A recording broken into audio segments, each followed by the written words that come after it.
ಚಿಕ್ಕೋಡಿಯಿಂದ ಜನವಾಡ ಮಹಾದೇವ ಸ್ವಾಮಿ ಧರ್ಮದ ಮಠ ಜಾತ್ರೆ ಪ್ರಾರಂಭ. ಕೃಷಿ ಹಾಗೂ ಜಾನುವಾರು ಪ್ರದರ್ಶನ. ಹೌದು, ಚಿಕ್ಕೋಡಿ ತಾಲೂಕಿನ ಪುಣ್ಯಕ್ಷೇತ್ರ ಜನವಾಡ ಗ್ರಾಮದ ಮಹಾದೇವ ಸ್ವಾಮಿ ಧರ್ಮದ ಮಠದ ಜಾತ್ರಾ ಮಹೋತ್ಸವ ಪ್ರಾರಂಭವಾಗಿದೆ. ಜಾತ್ರೆಯಲ್ಲಿ ಕೃಷಿ ಮೇಳ, ಜಾನುವಾರು ಪ್ರದರ್ಶನ ಸೇರಿದಂತೆ ಅನೇಕ ಧಾರ್ಮಿಕ ಕೈಂಕರ್ಯಗಳು ಜರುಗಲಿವೆ ಎಂದು ದೇವಸ್ಥಾನ ಕಮಿಟಿ ಅಧ್ಯಕ್ಷ ಪೀರಗೊಂಡ ಮಗದುಂ ಸುದ್ದಿಗೋಷ್ಠಿಯಲ್ಲಿ ತಿಳಿಸಿದರು.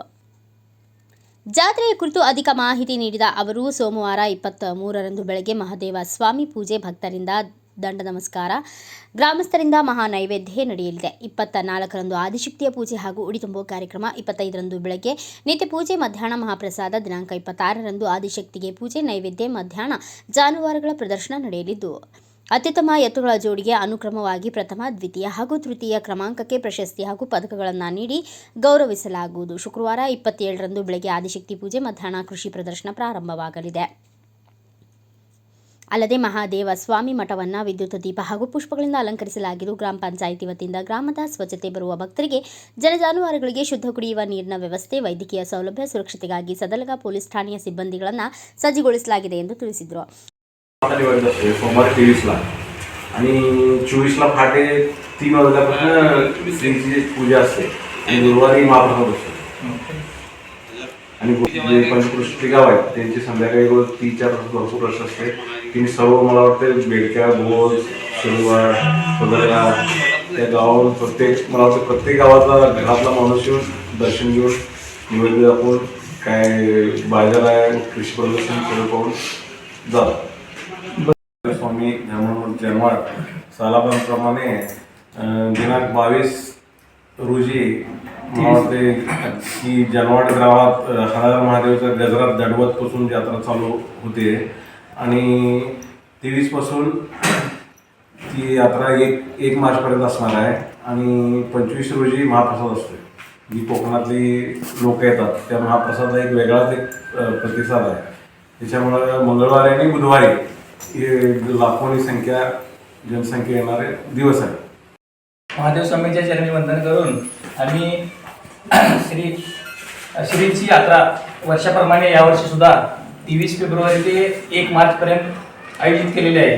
तसंच यात्रेसाठी भाविकांची सोय केलेली आहे. तसेच यात्रेमध्ये सोमवारी पहाटे दंडवत असतो, तसंच मंगळवारी आदिशक्तीची नैवेद्य असतो, तसेच बुधवारी महाप्रसाद असतो व परत गुरुवारी आणि शुक्रवारी आदिशक्तीची पूजा असते. असंच वर्षाप्रमाणे जसं मी यात्रा भरवा लागले तेव्हापासून वर्षा यात्रेला जास्त प्रतिसाद मिळतोय, पण कमी आहे. वर्षात जास्तच आहेत वर्षाप्रमाणे. यावर्षी सुद्धा आम्ही सर्वांची येण्या जाण्याची सोय म्हणा, लाईटिंगची सोय म्हणा किंवा पाण्याची सोय म्हणा, सगळ्यांची सोय केलेली आहे. तसंच कृषी प्रदर्शन गेल्या वर्षीपासून आम्ही चालू केले, त्याच्यामध्ये सुद्धा आम्ही सीसी कॅमेऱ्याचं सगळं आयोजन केलेलं आहे. तसंच मठामध्ये सुद्धा सर्व सीसी कॅमेऱ्याची आयोजन केलेलं आहे. तसंच आतापर्यंत काही तसली मोठी चोरी किंवा आतापर्यंत यात्रेमध्ये तसं काय आमच्या जनावरांच्या ह्याच्यामध्ये घडलेलं नाही आहे. आमचं सर्व नागरिक एकजुटीनं यात्रेसाठी राबतात.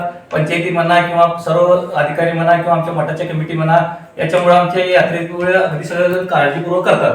त्याच्यामुळे नागरिकांचं सर्व आम्ही जनवाडच्या नागरिकांच्या वतीनं व मी जनोदरच्या कमिटीनं सर्वांचं मी हार्दिक स्वागत करतो. तसंच असंच तुम्ही यात्रेला सगळ्यांनी सहकार्य करून आमची यात्रा. ಸುದ್ದಿಗೋಷ್ಠಿಯಲ್ಲಿ ಗ್ರಾಮ ಪಂಚಾಯತ್ ಸದಸ್ಯ ಉದಯ್ ಕುಮಾರ್ ಪಾಟೀಲ್ ಮಾತನಾಡಿದರು. ನಂತರ ದೇವಸ್ಥಾನ ಸಮಿತಿಯ ಪೀರಗೊಂಡ ಪಾಟೀಲ್, ಕಾರ್ಯದರ್ಶಿ ಸುಭಾಷ್ ಪಾಟೀಲ್, ಗ್ರಾಮ ಪಂಚಾಯತ್ ಸದಸ್ಯ ಉದಯ್ ಪಾಟೀಲ್, ಶಿವನ ಮಡಿವಾಳ್, ಲಿಂಗನಗೌಡ ಪಾಟೀಲ್, ಲಕ್ಷ್ಮಣ್ ಘಾಟ್ಗೆ, ಸುಭಾಷ್ ಮದ್ದಾಳೆ, ಸಂತೋಷ ಹಂಡೆ ಹಾಗೂ ದೇವಸ್ಥಾನ ಸಮಿತಿ ಕಾರ್ಯಕರ್ತರು ಉಪಸ್ಥಿತರಿದ್ದರು. ಬ್ಯೂರೋ ರಿಪೋರ್ಟ್ ಮಹಾವೀರ್ ಚಿಂಚನೆ, ಭಾರತ ವೈಭವ news, Nippani. Thanks for watching. Read, discuss and debate with editor Dr. Yan Prashant Rao. Wanted reporters in print, digital and visual media for Bharat Vaibhav Daily Newspaper, BV News 5 Channel and BV Fast Web News from all the talukas of Karnataka, Goa and Maharashtra.